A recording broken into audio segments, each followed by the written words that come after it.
কবরের জীবনটা আসল জীবন। বিশ্বনবী দোয়া করতেন, আল্লাহুম্মা ইন্না নাউযু বিকা মিন আযাবিল কবর। আল্লাহ, আমি আপনার কাছে কবরের আযাব থেকে পানাহ চাই, কবরের আযাব থেকে বাঁচতে চাই। এই কবরের মধ্যে অনেক ফিতনা হবে, অনেক সুয়াল হবে। কবরে প্রশ্ন আছে না নাই? কথা বলেন।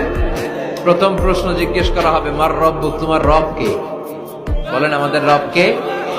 ওয়া মা দীনুক, তোমার ধর্ম কি? বিষ্ণুবীর চেহারা দেখিয়ে বলা হবে, তারিফু মান হাযার রাজুল, এই লোকটারে চিনো? আমরা কি বলবো?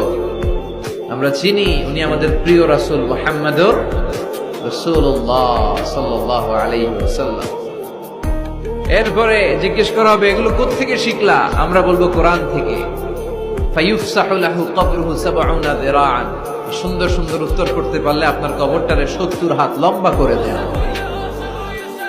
ইফতাহু লাহু বাবুন ইলাল জান্নাহ, জান্নাতের দিকে